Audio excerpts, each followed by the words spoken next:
कोई अपनी संपत्ति बचाने का काम कर रहा है, कोई अपने भाई को बचाने का काम कर रहा है, कोई अपने परिवार को बचाने का काम कर रहा है, कोई खुद को बचाने का काम कर रहा है, कोई फूले अम्बेडकर आंदोलन को बचाने का काम नहीं कर रहा, समाज को गुमराह करने का। नगरपाल गौतम अभी लंबा भाषण दे करके गए, कल को मेरा वीडियो देखेंगे तो हो सकता है मुझे फोन भी करें। आप मंत्री थे, दिल्ली सरकार में 1000 करोड़ से ज्यादा का बजट SC/ST वेलफेयर का होता है। तुम्हारे 7 साल मंत्रालय रहते हुए SC/ST वेलफेयर का बजट कहां खर्च हुआ, इस बात का जवाब तो तुम नहीं दोगे तो कौन देगा, बताओ मुझे जरा इस बात की। राहुल नागपाल एज ए पत्रकार तुमसे इंटरव्यू करता है तो तुम कहते हो कि 1 करोड़ बहुत बनाएंगे। अरे बहुत बनाने का काम भाई बहुत भिक्षु कर लेंगे, ये भारतीय बौद्ध महासभा वाले कर लेंगे। तुम राजनीतिक हो तो पहले ये बताओ कि हमारे हिस्से का पैसा कहां जा रहा है तुम्हारी देखरेख में। इसका मतलब तुम भी केजरीवाल के साथ शामिल हो, अगर नहीं हो तो बताओ मुझे, फिर मेरे हिस्से का पैसा गया कहां। पहचान ले तेरे कूचे में हूं फिर भी बेमिसाल हूं, पहचान ले मुझको मैं राहुल नागपाल हूं। राजेंद्र पाल गौतम जी बोल करके गए, कुलदीप बोल करके गए, प्रियंका बोल करके गई, तमाम राजनेता बोल करके गए बाबा साहब की जयंती के इस प्रोग्राम में। 10 दिन पहले मैं दिल्ली से नगीना जा रहा था, ध्यान चाहता हूं मंच का भी, मैं कम बोलता हूं, 5 मिनट का समय दिया, 4.5 मिनट में खत्म कर दूंगा और 4.5 मिनट में ऐसा खत्म करूंगा दोबारा बुलाओगे नहीं, मुझे मेरी गारंटी है। और बुलाओगे तो फिर दिल पे पत्थर रख के बुलाओगे, क्योंकि मैं चापलूसी नहीं करता, मैं सीधी बात करता हूँ, मैं सीधी बात करता हूँ। आज सुबह एक वीडियो लगाया चैनल पर, बोल 85 पर, अपने चैनल पर 10,000 गाली मिली है अब तक, 10,000 और भी मिल जाए, लेकिन 10 साल के बाद उस वीडियो को कोई देखेगा तो कहेगा कि राहुल नागपाल उस समय मूवमेंट को बचाने की बात कर रहा था। मैं वो बात यहाँ खड़े होकर कर रहा हूँ कोंडली के ऐतिहासिक पार्क में। अभी मंत्री जी बोल रहे थे, कभी मिले तो पूछना जरा उनसे, राजेंद्र पाल गौतम जी से। मैं बिना भूमिका की बात कर रहा हूँ, बिना महापुरुषों को नमन करे हुए, बिना नाम लिए गए, क्योंकि समय की कमी है। माने राजेंद्र पाल गौतम जी बोल रहे थे, कड़वी बात है, बोल रहा हूँ ना, जाति तोड़ो समाज जोड़ो 10 करोड़ बहुत बनाएंगे। कितने बने? एक भी नहीं बना। बताओ जरा हाथ खड़े करके। अरे वही रिपीट होते हैं, बताओ जरा। 0 बेटा सन्नाटा। रिपीट होते हैं। मैं मंत्री जी का एक पत्रकार इंटरव्यू करने के लिए गया, ये वीडियो रिकॉर्ड हो रहा है और कल को मंत्री जी देखेंगे, पूछेंगे। 2 बार से वो खुद अनुसूचित जाति के लिए सुरक्षित सीट पर विधायक का चुनाव जीतकर कह रहे हैं चमार का प्रमाण पत्र लगा करके, और दूसरों को गणित पढ़ा रहे हैं कि जाति छोड़ो समाज जोड़ो। ताली बजा सकते हो, बजाओ यहाँ नेताओं की नालायकी पर। शर्म करो यहाँ। मैं मेरे जैसे रतनलाल जैसे, लक्ष्मण यादव जैसे, रीतू जैसे जो 10-5 एक्टिविस्ट देश में घूम रहे हैं ना, हम लोगों के हाशिए पर क्यों रहते हैं? क्यों नेताओं की भाषा नहीं बोलते? क्योंकि हमें MP MLA नहीं बनने। मुझे तो कांग्रेस पार्टी बुलंदशहर से लड़ा रही थी, भाई साहब भी दौड़ में थे, अमरीश गौतम जी। राहुल गांधी जी ने खुद कहा, राहुल जी हम आपको लड़ाना चाहते हैं, मगर साहब रहने नहीं दो, क्या करेंगे लड़ करके, फिर मेरे वाला काम कौन करेगा? एक बात सीधी सीधी कह देता हूँ, बड़े भाई अमरीश गौतम जी बैठे हैं, नेताओं के चक्कर में मत पड़ना। ये फूले अम्बेडकरी आंदोलन वर्तमान समय में सामाजिक आंदोलनों की वजह से मजबूत है।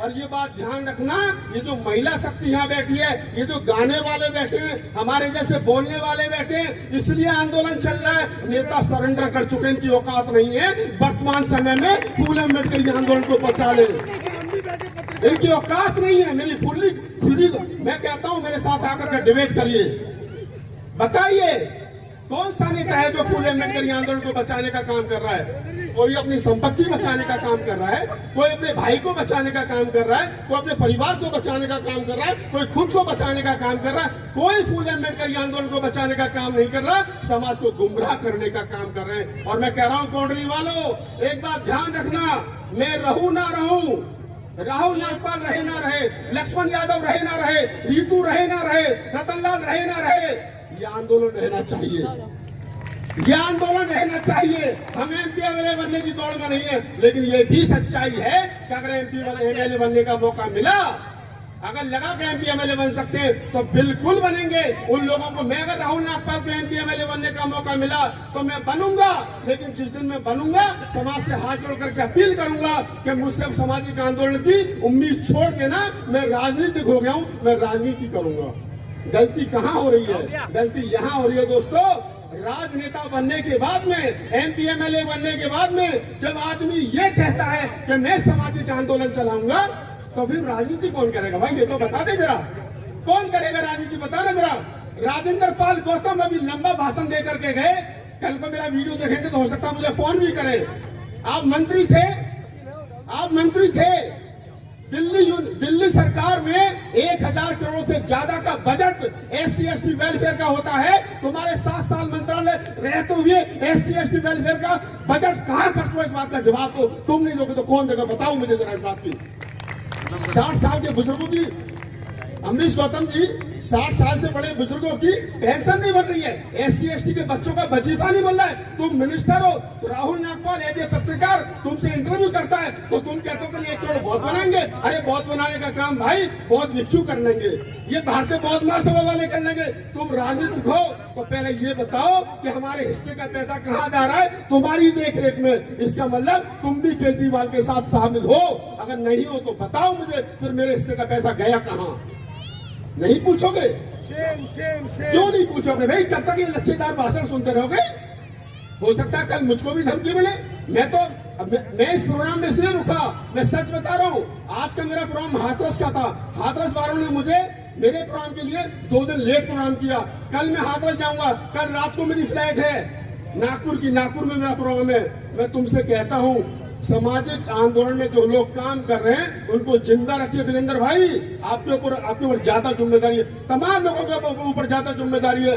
मैंने कहा, मैं पढ़ता हूँ ना, मैं लिखता हूँ, मैं ब्लॉग लिखता हूँ, मैं पढ़ता हूँ। ये बेचारे गाने वाले लोग जो यहाँ बैठे हैं, ये रात को आप लोग कितने पैसे दोगे मुझे नहीं पता, इन्होंने गली मोहल्लों में आंदोलन जिंदा रखा है। आप मुझे बताइए, आप मुझे बताइए। मैं अमेरिका गया, अमरीश गौतम जी, मैं अमेरिका गया, मैंने देखा कि अमेरिका में ब्लैक्स जो हैं, अमेरिका के जो ब्लैक्स है ना, काले, उन्होंने कभी ये नहीं कहा कि हमें इस देश का हुक्मरान बनना है, कभी नहीं कहा। उन्होंने हमेशा टेबल पर बैठ करके बात की, सरकार जो भी हो, सरकार में हिस्सेदारी की बात की। हमारे दिमाग में साला गलत फहमी हो गई, हमने कह दिया कि नहीं हुक्मरान बनना है। इस हुक्मरान बनने के चक्कर में ज्यादा नुकसान हुआ है हमारा, इस हुक्मरान बनने के चक्कर में ज्यादा नुकसान हुआ है हमारा।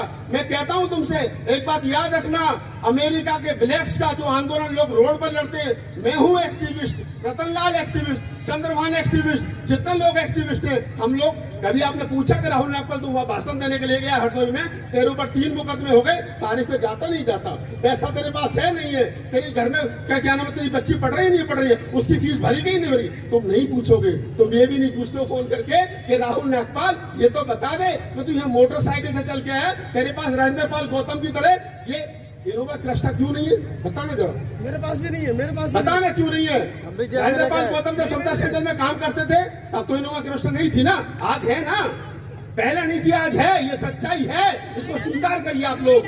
मेरे पास नहीं है क्योंकि मैं समाज का 100% काम करता हूँ, लेकिन अमेरिका के ब्लैक्स का जो लोग काम करते हैं वो BMW में घूमते हैं। मैंने पूछा अमेरिका में कि तुम लोग BMW में कैसे घूमते हो, तो उन्होंने बताया कि उनका जो ब्लैक्स कम्युनिटी है अपने समाज के एक्टिविस्ट के लिए ईमानदारी से 10% देता है, तब वो लोग लड़ रहे हैं। और यहाँ का जो आदमी है वो कहता है कि नहीं फ्री में एक्टिविस्ट चाहिए, राहुल नागपाल चाहिए। मैं यहाँ 2 घंटे से बैठा हूँ नीचे मंच पर, मंच के नीचे। मैंने 22 राज्यों में 1000 से ज्यादा प्रोग्राम किए। इस मंच पर जितने लोग भाषण दे करके गए, 5 राज्यों से ज्यादा किसी की शकल नहीं देखी होगी लोगों ने। मैंने संसद भवन में खड़े होकर 10 बार कविताएं पढ़ी है, नहीं देखी होगी शकल, लेकिन फिर भी मैं नीचे धैर्य के साथ बैठा हूँ, क्योंकि मैंने 10 दिन पहले प्रोग्राम डायरी में नोट किया था कि राहुल नागपाल ये भाषण देगा। लेकिन मुझसे पहले वो लोग भाषण दे करके गए जिनका समाज से ज्यादा कोई लेना देना है नहीं। मेरे ऊपर 17 मुकदमे हैं देश भर में। किस बात के हैं? सिर्फ इस बात के हैं कि राहुल नागपाल हरदोई में गया था, ये कहेगा कि जो धर्म ग्रंथ तुमको मानव में एक समान की भाषा नहीं पड़ा तो धर्म ग्रंथों को बम से उड़ा दो। मेरे ऊपर मुकदमा हो गया, मैं झेल रहा हूँ ना उसको। मैं कोई एमएलए की तनख्वाह नहीं ले रहा हूँ, मैं एमपी की तनख्वाह नहीं ले रहा हूँ, मेरे पास सरकारी गाड़ी नहीं है, मेरे पास सरकारी बंगला नहीं है, लेकिन मैं लड़ता हूँ सिर्फ इसलिए कि तुम्हारे और मेरे बच्चे सुरक्षित रह सके। आने वाले आंदोलन में अभी मंत्री जी कहानी सुना रहे थे चोंच वाली, मैं कह रहा हूँ कि वो तो कितनी लड़ेंगे मुझे नहीं पता। 1 साल के बाद में चुनाव होने वाला है। कोंडली वालों, सीमापुरी से साथ हो सकता है वो चुनाव लड़े। मैं नाम लेके कह रहा हूँ, डरता नहीं किसी के बाप के भी बाप से। मैं नाम लेके कह रहा हूँ, राजेंद्रपाल गौतम मंत्री जी में हिम्मत है तो अपना जाति प्रमाण पत्र साइड करें और जनरल सीट का चुनाव जीत करके दिखाएं। मैं तुम्हें चैलेंज करता हूँ इस बात का। लड़ाई है ना, समाज को गुमराह करना बंद करिए आप लोग। ये समाज का दर्द है। समाज की आज भी आजादी के 75 साल के बाद में प्रधानमंत्री जी आजादी का अमृत महोत्सव मनाते हो और एक तरफ दूसरी तरफ आज भी दलित समाज की बेटियों का बलात्कार होता हो, आज भी दलित समाज के हमारे हकोकारी मारी जाती हो, तब राहुल नागपाल को कहना पड़ता खड़े होकर के कि हमने हक और हकूक की हिमाकत की है। हाँ, अगर ये बगावत है तो हमने बगावत की है, ये सच्चाई है, ईमानदारी है, इसको स्वीकार कीजिए। और कोंडली वालों अंततः 5 मिनट का समय मिला था, संचालक साहब आ गए। इनको अगली बार जो है वो क्या नाम है, मंत्री जी को दोबारा बनाना पड़ेगा। मुझे तो जो लोग बुलाते मेरे तो हवाई जहाज की टिकट भी बेचते, होटल का भी अरेंज करते, मैं तो पैसे किसी को देता नहीं, मुझे तो उल्टा देते। मंत्री जी और तमाम एमएलए विधायक और पार्षद जो है, हो सकता है इनको पैसे भी देते प्रोग्राम करने का। हमारे बड़े भाई अमरीश गौतम जी बैठे हैं, ये भी उन्होंने भी कुछ पर्ची कटवाई। मैं तो किसी की पर्ची कटवाता नहीं, मैं तो दूसरों की पर्ची देखा तो भैया हमें दो। तो मैं आपसे एक बात कहता हूँ, आप जो काम करो करिए, लेकिन इतना ध्यान रखिए, इस देश के अंदर ईमानदारी से जो फूले अम्बेडकर आंदोलन की लड़ाई लड़ रहे हैं उनका सम्मान कीजिए, उनके दुख सुख में शामिल होजिए। राहुल नागपाल कहाँ जा रहा है, क्या कर रहा है, मुझे पैसा नहीं चाहिए आपका। मैं तो कहता हूँ संचालक साहब, मैं तो कहता हूँ 130 करोड़ आबादी में, 140 करोड़ आबादी में इस देश के अंदर अगर 25% भी मान लूं तो लगभग 40 करोड़ दलित चमक, और 40 करोड़ भी मान लूं तो यार शुद्ध रूप की बात कर लो, छोड़ो बहुजन समाज। इस बहुजन समाज बनाने के चक्कर में बहुत बड़ा नुकसान हो गया हमारा। मैं कह रहा हूँ कि कम से कम 20-25 करोड़ तो चमारी होंगे इस देश के अंदर, चमारी हो और कोई दूसरा नहीं है ना, चमार जाटो हो ना सब। तो मैं कह रहा हूँ, अगर मुझे 1-1 रुपए दोगे तो मैं 40 करोड़ का आदमी हो जाऊंगा, कोई आफत नहीं आ रही। मैं तुमसे कह रहा हूँ, आंदोलन जिंदा रहना चाहिए। लोग मुझसे कहते हैं रीना बहन जी, क्या नाम है आपका, रीना बहन जी, मैं कहता हूँ राहुल नागपाल रहे ना रहे, मैं आज बोल रहा हूँ यहाँ खड़े होकर के, ये आंदोलन डॉक्टर गौतम, मैं बोल रहा हूँ खड़े होकर के, ये वीडियो 10 साल के बाद देखा जाएगा। लेकिन उस समय 10 साल के बाद में ये डिजिटल हिस्ट्री बन रही है, ये देखा जाएगा वीडियो, और उस समय कहेंगे कि राहुल नागपाल 10 साल पहले, 20 साल पहले, 100 साल पहले जब मैं मर जाऊंगा तब कहेंगे कि राहुल नागपाल कोंडली के पार्क में 100 साल पहले मूवमेंट को बचाने की बात कर रहा था। मैं कह रहा हूँ मूवमेंट को बचाइए, नेता आते जाते रहेंगे, छोड़ो भाड़ में जाने दो नेता को, अपने कंधे मजबूत करिए। अगर ये पार्क बचाए तो समाज का नेताओं की वजह से बचाए, अगर यह मूवमेंट बचाए तो इन महिलाओं की वजह से, विजेंद्र भाई, तमाम लोग ये जो मंच पर बैठे इनकी वजह से बचाए। नेता विधायक बनते रहेंगे, 1470 क्या नाम है विधायक, 1131 सांसद। अरे गधे घोड़े को छोड़ो यार, अपने नेताओं को मजबूत करिए, गली मोहल्ले के नेताओं को मजबूत छोड़ो, सब लोगों को।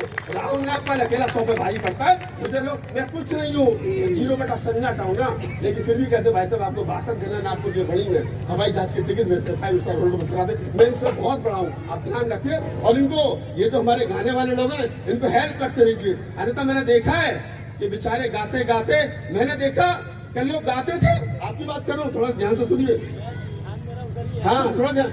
मैंने देखा एक राजनीतिक पार्टी है हमारी, उसके लिए लोग भीड़ इकट्ठा करते थे, सब साड़ी बांध के, घूंघट करके, आदमी किसी की घरवाली ने नाचा मंच पे। दल के अध्यक्ष, अच्छा, मतलब समता सही तो जहाँ अध्यक्ष गौतम साहब वो भी नाचते थे ऐसे मंच पे है। और उसके बाद में उन्होंने रात भर भीड़ जमा की। उसके बाद में क्या हुआ, नेताजी आए, पहले ढोलक हटाई गई, फिर मंजीरा हटाया गया, फिर हारमोनियम हटाया गया, सारी टीम मंच से नीचे, सबके सब गायब। नेताजी आए, भाषण बेला, चले गए। बाद में क्या हुआ भाई, वो बेचारा नीचे बैठा देख रहा, कोई मुझे 100 रुपए देगा, घर जाने के लिए मैं जाऊंगा। वो बेचारा भूखा मर गया, नेताजी एमपी एमएलए बन गया, 1000 करोड़ रुपए की प्रॉपर्टी करती। ये बेचारे आज के आज तक ऐसे ही है। मैं राष्ट्रीय कवि आपको तो बुलाया गया कि राहुल नागपाल राष्ट्रीय कवि, हाँ हूँ राष्ट्रीय कवि, ये किताब समाज ने दिया, 1000 से ज्यादा कवि सम्मेलन बाबा साहब पर किए, लेकिन मैं कविता पढ़ना नहीं चाहता। मुझे पता है मैं कविता पढ़ना नहीं चाहता हूँ, भाषण देना चाहता हूँ, मैं सुधारना चाहता हूँ समाज को। बहुत हो गई, एक शेर पढ़ता हूँ आपके लास्ट में, क्योंकि समय की अपनी सीमा है। कि ना झूठे रिश्ते रखते हैं, ना झूठी शान रखते हैं कोंडली वालों, क्या ना झूठे रिश्ते रखते हैं, ना झूठी शान रखते हैं। दीवाने भीम के हैं हम, अलग पहचान रखते हैं, अलग पहचान रखते हैं।